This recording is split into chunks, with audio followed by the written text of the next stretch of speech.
Selamat datang kembali di The Deep Dive. Oke, kali ini kita akan coba bedah ya satu buku yang menarik banget. Judulnya Making a Good Brain Great. Menarik. Iya, jadi sumber ini tuh ngebahas lengkap soal otak kita, strukturnya, cara kerjanya, sampai gimana cara ningkatin kemampuannya. Wah, oke. Jadi fokus kita apa nih? Nah, misi kita di pembahasan kali ini, kita mau gali inti-inti penting dari buku ini. Kita cari tahu fakta-fakta yang, wah, mungkin bikin kaget gitu. Fakta mengejutkan ya? Betul. Terus gimana sih cara kerja otak kita yang sebenarnya? Dan yang paling penting, gimana cara merawatnya? Kan aset berharga banget ini. Setuju. Aset nomor 1 malah. Yaudah, kita mulai aja. Boleh? Oke, buat pemanasan nih. Pernah kepikiran nggak otak kita ini beratnya kan cuma sekitar 1,5 kilo ya? Ya, relatif ringan lah ya dibanding bagian tubuh lain. Tapi loh, ternyata 20% isinya itu air. 80%. Wow, Iya, tapi jangan salah, organ yang isinya air ini nyedot 20% dari kalori harian kita. 20%. Banyak juga ya untuk organ sekecil itu? Banget, luar biasa kan? Dan itu baru awalnya aja. Oke, makin penasaran. Nah, buku ini tuh langsung nunjuk ke satu masalah, agak ironis sih, kita ini sering banget lupa mikirin kesehatan otak. Iya juga ya. Seringnya mikirin jantung, paru-paru. Betul, padahal otak ini kan pusat kendali. Bahkan di sekolah nih kita belajar macam-macam.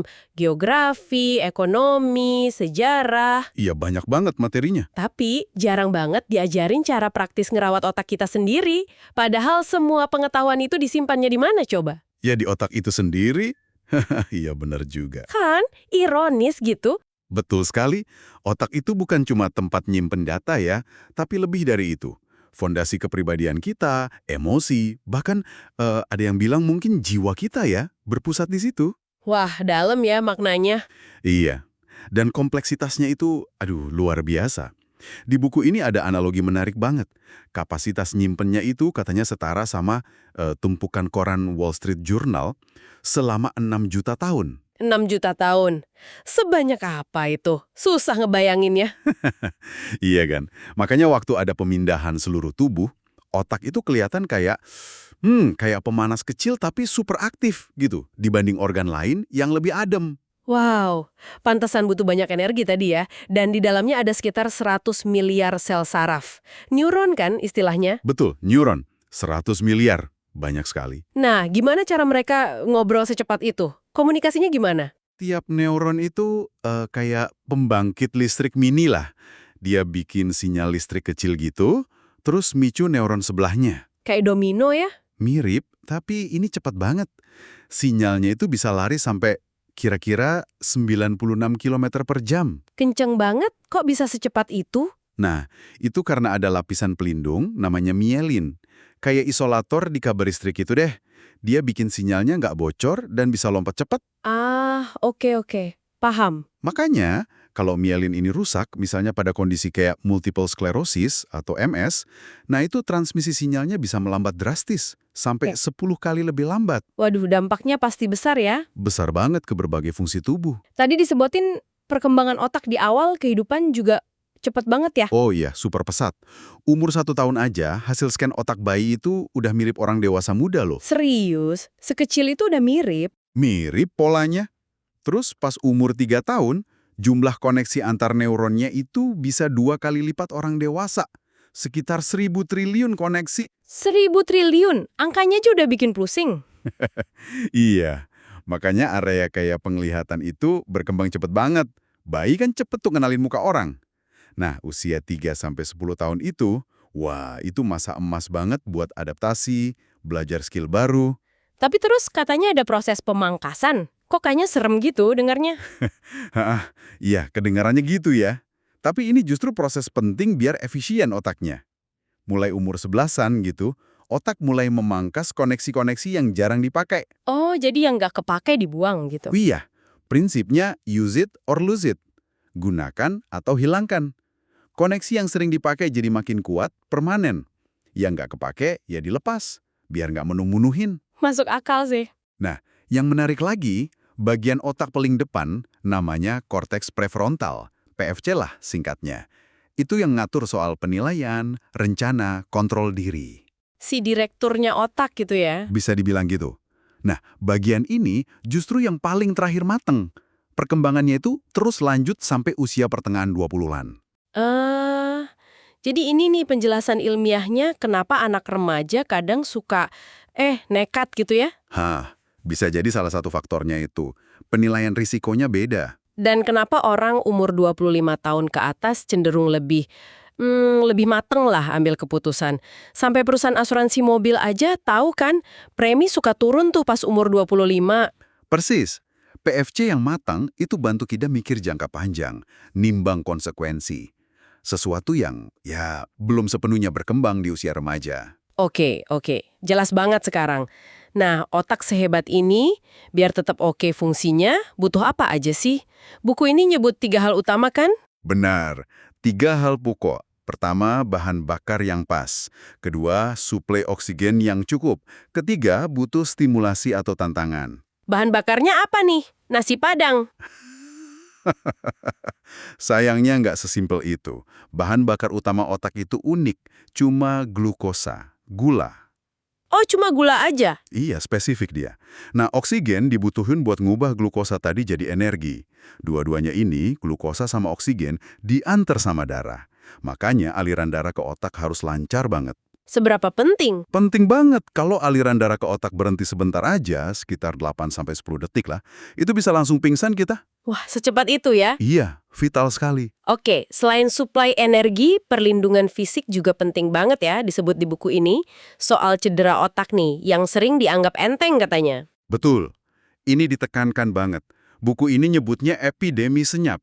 Jutaan kasus cedera otak tiap tahun. Dan banyak yang dampaknya lebih parah dari yang dikira, bahkan oleh dokter. Apalagi kalau nggak sampai pingsan. Epidemi senyap ya? Ngeri juga istilahnya. Iya. Dan yang lebih bikin khawatir, banyak orang tuh lupa pernah ngalamin cedera kepala. Mungkin pas kecil jatuh dari pohon, atau kejedot keras pas olahraga, atau kecelakaan motor ringan.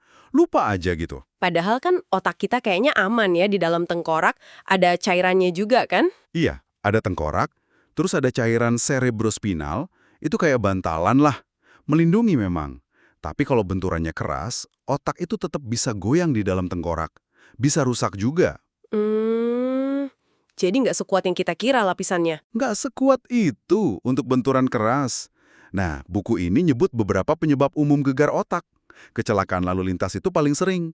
Bukan cuma mobil ya, tapi motor, sepeda, bahkan jalan kaki ketabrak. Jatuh juga? Jatuh di rumah juga banyak, terutama pada anak-anak.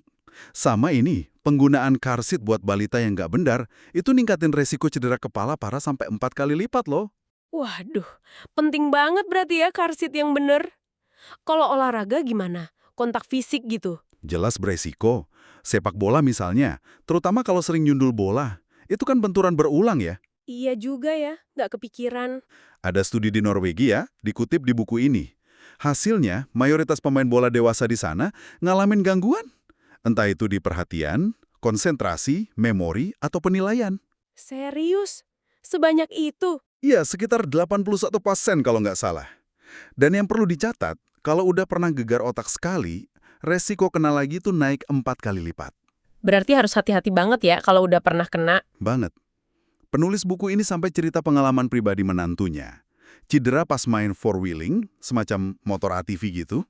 Terus gimana? Pas di-scan otaknya, kelihatan ada kayak penyok gitu di area PFC-nya setelah kecelakaan itu. Astaga, beneran kelihatan ya bekasnya di scan? Iya, jadi pesannya dia jelas banyak. Lindungi otakmu. Terutama otak anak-anak yang PFC-nya belum matang sempurna. Jadi pakai helm itu wajib ya hukumnya? Sepeda, motor. Wajib. Pastiin anak pakai car seat yang benar. Dan mungkin ya pikir-pikir lagi lah soal olahraga yang risikonya tinggi banget buat benturan kepala. Oke. Pesan penting ini. Nah, sekarang coba kita intip sedikit peta otak. Buku ini nyebut beberapa area kunci, gitu kan. Nggak usah dihafal sih namanya, tapi fungsinya menarik buat diketahui. Iya, ada beberapa sistem utama lah. Misalnya, tadi kita udah bahas korteks prefrontal, si PFC di depan itu. CEO otak. Yang buat mikir, ngerencana, nahan diri. Betul. Terus ada lagi gyrus cingulate anterior, ACG. Ini kayak pemindah gigi otak. Bantu kita ganti fokus. Pemindah gigi maksudnya? Ya, bantu kita nggak nyangkut di satu pikiran atau perasaan aja. Bisa move on gitu. Lalu ada sistem limbik dalam. Nah, ini pusat emosi kita. Oke. Terus kalau area-area ini kerjanya nggak pas gimana? Ada contohnya? Ada. Misalnya nih, kalau aktivitas PFC rendah, itu bisa nyambung ke gejala kayak ADHD. Susah fokus, berantakan, impulsif, kurang bisa nilai situasi. Ah, oke. Kebalikannya gimana kalau terlalu aktif? Nah, kalau si pemindah gigi alias ACG tadi yang terlalu aktif, orangnya bisa jadi kaku banget, susah ganti topik, gampang cemas, terus kepikiran hal negatif mulu, kayak nyimpan dendam gitu, susah maafin. Jadi nyangkut ya dia. Kalau pusat emosi gimana? Yang sistem limbik tadi? Kalau itu yang terlalu panas atau overaktif, bisa bikin orang cenderung negatif terus pikirannya, murung, bahkan bisa jadi depresi. Wah, ternyata spesifik ya efeknya tergantung area mana. Iya, tiap area punya peran. Ada juga ganglia basal yang ngatur kecemasan, lobus temporal buat memori dan bahasa. Kalau ada masalah di sana, ya efeknya beda lagi. Ini nyambung ke poin penting berikutnya nih di buku ini, soal masalah kayak ADD, cemas, depresi. Katanya itu bukan gangguan tunggal ya. Penulisnya pakai analogi nyeri dada. Depresi, itu label gejalanya. Tapi di baliknya, pola aktivitas otak yang bermasalah itu bisa beda-beda antar orang. Nggak satu jenis aja. Jadi nggak bisa dipukul rata gitu ya pengobatannya? Idealnya nggak bisa. Masalahnya, seringkali yaitu diperlakukan seolah satu penyakit dengan satu obat andalan. Bahayanya apa kalau gitu? Ya bisa jadi nggak cocok obatnya. Misalnya nih, kasih obat stimulan buat semua yang gejalanya mirip ADD. Padahal, mungkin tipe masalah otaknya beda. Buat sebagian orang bisa membaik, tapi buat yang lain malah bisa memperburuk kondisi. Waduh, Sama juga kayak antidepresan. Nggak semua jenis cocok buat semua tipe depresi. Makanya penting banget diagnosis yang lebih dalam. Lihat pola spesifik otak orang itu. tapi kan nggak semua dokter punya alat scan otak canggih gitu. Nah, itu dia masalahnya. Apalagi katanya di buku ini, mayoritas obat psikiatri itu diresepin sama dokter umum, bukan psikiater. Mungkin waktunya terbatas atau ya pelatihannya beda. Jadi pendekatannya seringkali satu obat buat semua gejala itu tadi ya? Kurang lebih begitu, walau tentu nggak selalu. Tapi risiko ke arah sana ada. Oke, oke. Waduh, setelah dengar kompleksitasnya, potensi masalahnya kok jadi agak ngeri ya mikirin otak ini. Haha, iya sih. Tapi tenang, ada kabar baiknya juga. Apa tuh? Buku ini juga kasih banyak banget strategi praktis buat ngoptimalin otak kita. Justru itu fokus utamanya. Nah, ini dia yang ditunggu-tunggu. Gimana caranya? Mulai dari mana nih? Nutrisi dulu ya? Boleh. Nutrisi ini ditekankan banget sama penulisnya. Katanya kekuatannya itu sekuat obat apapun. Wow, sekuat obat. Ya, prinsip gampangnya sih, hindari makanan yang tinggi gula, karbohidrat olahan kayak tepung-tepungan, sama lemak jahat. Makanan pabrikan gitu deh. Oke, terus fokusnya kemana? Ada beberapa kunci. Pertama, hidrasi. Ingat nggak, tadi otak isinya 80% air. Iya, ingat? Nah, jadi minum air putih cukup itu hukumnya wajib. Minimal 2,5 liter sehari lah disaranin. Kurangi minuman manis, soda, atau yang banyak kafeinnya. Teh herbal tanpa kafein atau air pakai irisan lemon, gitu boleh dong? Boleh banget, itu bagus. Kedua, lemak baik. Otak kita ini sebagian besar lemak loh strukturnya, tapi butuh lemak yang benar. Lemak baik itu contohnya apa? Alpukat? Alpukat bagus. Terus ikan berlemak kayak salmon, tuna, sarden. Kacang-kacangan juga. Sumber omega-3, terutama DHA, itu penting banget buat sel otak dan mood. Jadi minyak ikan bagus dong? Bagus. Hindari lemak trans. Itu yang biasanya di gorengan atau makanan olahan kemasan. Batasi juga lemak jenuh dari daging merah atau mentega. Gampangnya, apa yang bagus buat jantung, biasanya bagus juga buat otak. Sip, sip. Ketiga apa nih? Ketiga, keseimbangan nutrisi. Usahain tiap kali makan itu ada kombinasi protein, lemak baik tadi, sama karbohidrat yang baik, karbohidrat kompleks. Karbohidrat baik itu contohnya? Nasi merah, Nasi merah. bisa oatmeal, sayur-sayuran, buah utuh, biji-bijian, yang nggak bikin gula darah naik drastis. Protein juga penting buat bangun sel saraf baru. Oke. Terakhir soal nutrisi? Keempat, antioksidan. Ini pasukan pelindung otak dari kerusakan. Cara gampangnya, makan buah sama sayur yang warna-warni kayak pelangi. Oh, jadi warna itu ada artinya ya? Iya, beda warna biasanya beda jenis antioksidannya. Buku ini nyebutin contoh bagus itu keluarga berry, blueberry, strawberry, bayam, brokoli. Ya. Olahraga itu bikin tubuh produksi lebih banyak nitrat oksida. Zat ini bikin pembuluh darah kita lebih lentur, jadi darah ngalir lebih lancar. Oh, gitu ya mekanismenya. Iya, kalau kurang gerak, risiko kena stroke kecil di bagian dalam otak itu naik. Itu bisa ngaruh ke kecepatan mikir sama gerakan loh. Wah, ngeri juga ya. Selain itu, olahraga juga ningkatin antioksidan alami tubuh, bantu perbaiki sel, dan ini penting banget. Bisa nurunin risiko penurunan kognitif sama demensia sampai 50% pada lansia. 50%. Gede banget itu. Banget. Makanya penting banget rutin olahraga. Ada rekomendasi olahraga spesifik nggak di buku ini? Yang paling bagus buat otak itu? Ada disebutin tenis meja. Katanya bagus karena kombinasi aerobik, koordinasi mata tangan, plus mikir strategi juga kan? Oh iya, bener juga. Kompleks ya gerakannya. Tapi intinya sih bukan harus tenis meja. Yang penting itu jadiin kebiasaan, rutin. Dijadwalin aja kayak meeting penting. Jangan nunggu mood. Oke, dicatat. Olahraga rutin. Nah, selain badan gerak, otak juga perlu gerakan, stimulasi mental. Katanya belajar hal baru itu latihan terbaik ya. Persis. Kalau kita ngelakuin hal yang sama terus-terusan, walaupun itu rumit, lama-lama otak jadi efisien banget ngerjainnya. Jadi nggak terlalu tertantang lagi. Jadi kayak autopilot gitu ya? Nah, iya. Justru pas kita belajar sesuatu yang baru, itu koneksi antar neuron baru terbentuk dan dikuatin. Ada prosesnya, namanya long-term potentiation, LTP. Ini beneran ngubah fisik neuronnya, jadi lebih gede, lebih efisien. Keren banget. Dan ini berlaku buat semua umur kan? Nggak cuma anak muda? Semua umur. Bahkan orang yang lebih tua katanya punya keuntungan. PFC mereka kan udah mateng tuh, jadi bisa lebih fokus, terus bisa ngaitin informasi baru sama pengalaman hidup yang udah banyak. Belajarnya bisa lebih dalam. Jadi nggak ada kata terlambat buat belajar ya? Sama sekali nggak ada. Coba aja pelajari bahasa baru, main musik, baca topik yang asing banget, cicipin rasa kopi dari daerah beda terus bandingin, atau sekedar jalan-jalan ke tempat baru di kota sendiri. Itu semua fitness buat otak. Oke, jadi udah nutrisi, olahraga, stimulasi mental. Sekarang, apa yang perlu dihindari? Racun buat otak gitu? Nah, ini juga penting. Ada beberapa hal yang perlu diwaspadai. Pertama, beberapa jenis obat resep. Obat resep? Obat apa misalnya? Sama beberapa pereda nyeri kuat, golongan opioid. Katanya kalau dipakai jangka panjang, di scan otak bisa kelihatan kurang bagus efeknya. Kayak mengeringkan aktivitas otak gitu. Waduh, jadi harus hati-hati ya. Iya, penting buat diskusi sama dokter soal ini. Mungkin ada alternatif lain. Kedua, jelas ya, narkoba.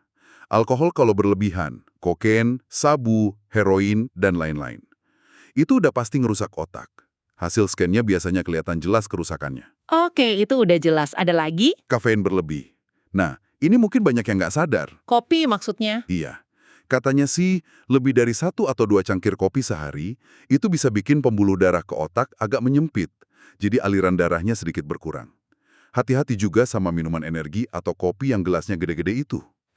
Perlu dikontrol berarti ya asupan kafeinnya? Iya, disarankan begitu. Terus, suplemen penurun berat badan. Banyak yang isinya stimulan tersembunyi mirip kafein. Jadi perlu dicek kandungannya. Oke, ada lagi yang lain, toksin lingkungan gitu. Iya, toksin lingkungan. Merkuri disebutin, walau ini agak kontroversial ya. Sumbernya bisa dari ikan tertentu atau tambalan gigi lama. Terus, asap cat, pelarut kimia. Penulisnya bilang dia sering nemuin hasil scan otak yang kurang bagus pada pekerja cat interior. Wah, serem juga ya kalau kerjaannya terpapar terus. Iya, perlu proteksi yang benar. Oke, jadi banyak juga ya yang perlu dihindari. Nah, terakhir nih, ada satu kekuatan lagi yang katanya dahsyat banget tapi sering kita lupain. Kekuatan pikiran kita sendiri. Nah, ini bagian favorit saya. Ternyata pikiran kita itu punya kekuatan biologis loh. Maksudnya gimana tuh? Tiap pikiran yang lewat di kepala kita itu ngelepasin zat kimia tertentu di otak. Kalau pikirannya positif, kayak rasa syukur, harapan, senang, itu kimia yang keluar bikin kita ngerasa enak. Dan otak kerjanya lebih oke. Kebalikannya. Kebalikannya, kalau pikiran negatif yang dominan, cemas, marah, sedih, putus asa, itu kimia yang keluar bisa ngehambat fungsi otak. Bikin kita makin susah mikir jernih. Jadi, pikiran kita bisa ngaruh ke kimia otak secara langsung ya? Langsung. Ada rumus simpelnya di buku ini. A plus B sama dengan C. A itu activating event, atau peristiwanya. B itu belief atau keyakinan, cara kita menafsirkan peristiwa itu. C itu consequence, atau reaksi kita, perasaan, dan tindakan kita. Oke, A plus B sama dengan C. Nah, kita kan nggak selalu bisa ngontrol A, kejadian di luar sana. Tapi kita bisa banget belajar ngontrol B, cara kita mikir soal kejadian itu. Di situ kuncinya ya, di interpretasi kita. Betul. Dan ini nyambung sama konsep ANS. Pernah dengar? ANS, semut, Haha, bukan. Singkatan dari Automatic Negative Thoughts. Pikiran negatif otomatis. oh oke. Gimana tuh maksudnya? Itu pikiran-pikiran jelek yang suka muncul sendiri di kepala. Tanpa diundang, apalagi kalau kita lagi stres, cemas, atau down. Kayak, pasti gagal. Nggak ada yang suka sama aku, ini nggak akan pernah beres, gitu-gitu. Iya, sering tuh muncul gitu. Dan rasanya nyata banget ya, padahal belum tentu benar. Nah, itu dia. Seringkali irasional tapi kuat banget ngaruhnya. Bisa nyedot energi banget.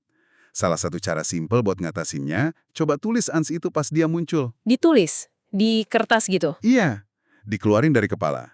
Anehnya, seringkali pas kita lihat tulisan itu, kekuatannya jadi berkurang.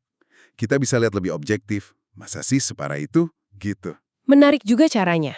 Simple ya? Simple tapi efektif buat banyak orang. Ada juga terapi khusus, namanya terapi kognitif perilaku, atau CBT. Itu intinya ngelatih kita ngenalin dan nantang ANTS ini. Dan itu udah terbukti secara ilmiah bisa ngubah pola aktivitas otak jadi lebih sehat loh. Wah, keren. Bisa diubah ya pola otaknya. Terus soal efek placebo tadi gimana? Nah, ini juga menarik. Efek placebo itu kan kalau orang yakin dia minum obat padahal isinya kosong, tapi dia tetap merasa baik kan? Iya, kekuatan sugesti gitu ya. Betul. Ternyata keyakinan dan harapan positif itu beneran bisa memicu perubahan fisik di tubuh. Kalau kita yakin sakitnya bakal reda, tubuh bisa keluarin endorfin, pereda nyeri alami. Bahkan di studi depresi, orang yang membaik cuma pakai placebo, itu scan otaknya nunjukin perubahan positif yang nyata. Jadi kesimpulannya, ngubah keyakinan kita itu bisa benar-benar ngubah otak kita juga. Bisa banget. Pikiran itu punya kekuatan biologis. Terus cara praktisnya gimana buat ngarahin pikiran jadi lebih positif? Selain nulis ENTs tadi. Salah satu cara yang disaranin buku ini adalah bikin tujuan hidup yang jelas. Tapi nulisnya harus positif. Fokus ke apa yang kamu inginkan, bukan apa yang nggak kamu inginkan. Contohnya gimana? Misalnya, jangan nulis, aku nggak mau cemas lagi. Tapi tulis, aku ingin merasa tenang dan percaya diri. Fokus ke hasil positifnya. Tulis di berbagai area hidup. Hubungan, kerjaan, keuangan, diri sendiri.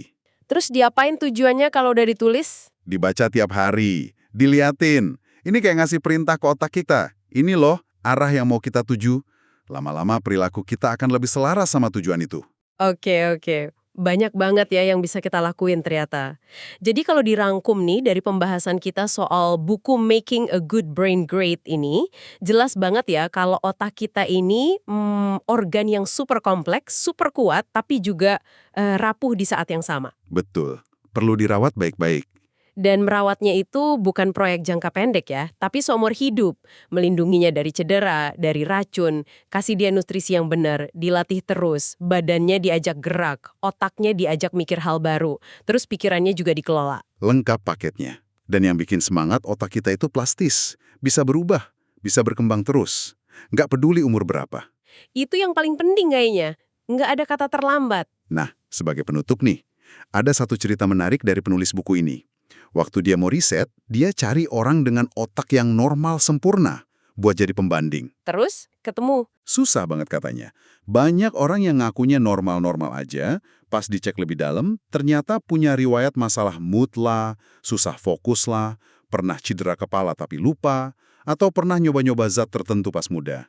Jadi normal itu susah dicari ya? Iya, sampai dia mikir, jangan-jangan konsep otak normal yang sempurna itu sebenarnya cuma mitos.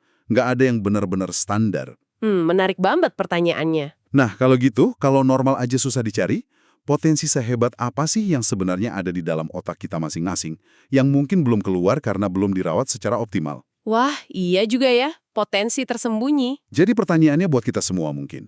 Langkah kecil apa nih yang bisa kita mulai hari ini buat ngeralat aset berharga ini jadi lebih baik lagi? Pertanyaan yang bagus banget buat jadi bahan renungan kita semua.